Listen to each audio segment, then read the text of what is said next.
মানে এটা মানুহ আহিছিল ফেন ল'বৰ কাৰণে মোক সুধিছে এইটো ফেনৰ দাম কিমান। মই ক'লো কি এইটো ফেনৰ দাম আপোনাৰ 2600 টকা আহিব। তাৰপিছত মোৰ ফোনত বেলেঞ্চ নাছিল। মই কাষৰ দোকানত দাদা এটাৰ পৰা ফোন লৈ আহিলোঁ। ফোন লৈ কিনে দাদাক কল কৰিলোঁ, মোৰ দাদাক কল কৰি কিনে ক'লো কথা পতাব দিলোঁ, মানুহটোৰ লগত কথা পতাই দিলোঁ। কল হ'ব কিবা ফেনত ডিছকাছ হৈ গ'ল। লোৱা ফেন মোক কৈছে কি মানুহটো ক'ল কি ব'লা মই SBI বেংকৰ পৰা আহিছোঁ, তাতে তোমাক ফেনৰ পইচা দিম আৰু মোৰ পৰা 2000 টকা এটা কেছ লৈছিল। কেছটো লৈ কিনে সেইটোৰো পইচা দিম বুলি কৈছে আৰু ফেনৰ পইচা দিম বুলি কৈছে। মোক লৈ গ'ল। তাৰপিছত এই আগত স্কুটিত হোৱাইট কালাৰৰ এক্টিভা স্কুটি আছিল এটা, সেইপিনে বহাই কিনে মোক ফেনটোও লৈ গৈছিলোঁ। তাৰপিছত এইপিনে এটা ফ্লেট আছে, ফ্লেটৰ কাষত মোক গাড়ীটো ৰখাই কিনে মোক কৈছে কি তুমি ইপিনে সোমাই যোৱা, মই গাড়ীটো থৈকে আহি আছোঁ। এনেকা কৈ কিনে গাড়ীটো লৈ গুচি গৈছে। মানে ফেনটো মোৰ হাততে আছিল। তাৰপিছত মই ফেনটো লৈ এনেকা গুচি আহিলোঁ দোকানৰ পৰা। 2000 টকাটো লৈ গৈছে। মোক সুধিছে তোমাৰ তাত 2000 টকা এটা কেছ হ'ব নেকি। মই কৈছোঁ হ'ব, আপুনি এইটো স্কেনাৰ আছে, স্কেনাৰটো মাৰি দিয়ক পইচা 2000 টকাটো, মই কেছটো ওলাই দিছোঁ। মই কেছ কৈছে কি তুমি কেছটো দিয়া, মই তোমাক বেংকত যাই কিনে পইচাটো দি দিম আৰু ফেনৰ পইচাটো দিম। মই কেছটো ওলাই দিলোঁ। ক'ল কি ভাইটি আহা, মই গাড়ী ষ্টাৰ্ট দি আছোঁ, এনেকা ক'ল। মই গ'লোঁ মানুহটোৰ লগত পিছফালে, সিপিনে আগত লৈ গ'ল। আগত লৈ কিনে এনেকা মোক গুচি গ'ল।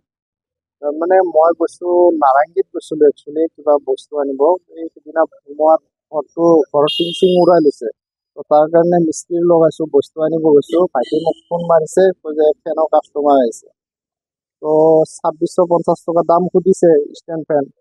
তো মোক আকৌ ৰিপিট সুধিছে কিমানত এৰি দিব পাৰি। ঠিক আছে 2500 দি দিয়া, এনেকুৱা ঠিক হৈছে দামটো। তাৰপিছত মোক কৈছে যে ৱাৰেণ্টি কাৰ্ডটোৰ কথা সুধিছে। মই কৈছোঁ গোডাউনত আছে, গোডাউনৰ পৰা আনি পেলাই কৈ যে ফেনটো দি থৈ আহিব লাগে, লগত মানুহ নাই ধৰিব লাগে। তো ঠিক আছে, মই কৈছোঁ কেছটো লক কৰি পেলাই তুমি যোৱা, মই যাবা বস্তুখিনি ওলাই লোৱা, মই আহি আছোঁ। মই বস্তু ওলোৱা হৈছে, মই আহি আছোঁ। তো মই আহোঁতে সি গুচিয়ে গ'ল। ইয়াক লৈ গৈছে, লৈ যোৱাৰ পিছত ফেনটো আপোনাৰ 2000 টকা লৈছে। তাৰমানে কৈছে যে মই কেছ ওলাই দি আছোঁ বেংকৰ পৰা, ATM-ৰ পৰা, মোক 2000 টকা দিয়া। ইমানখিনি হ'ব পৰা নাই, সৰু ল'ৰা।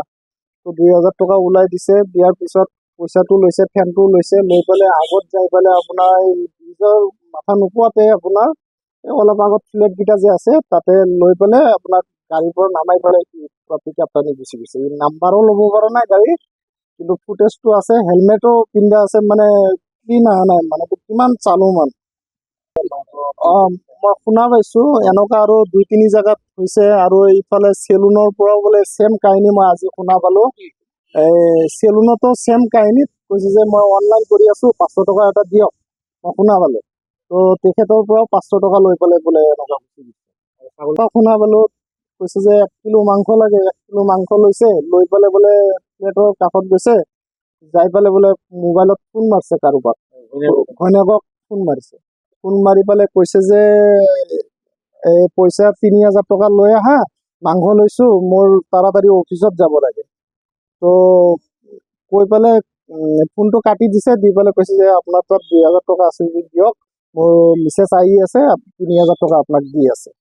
কৈ পেলাই মানুহটো ফুট, ইফালে মানুহ নাই, খবৰ নাই কোনো। এনেকুৱা বহুত তাৰমানে নতুন ঘটনা হৈ আছে মঠঘৰীয়াত হৈ আছে। এজন মানুহে হ'ব, মোৰ এটা সম্ভৱ তাৰমানে ছেম কাহিনী এজন মানুহে হ'ব।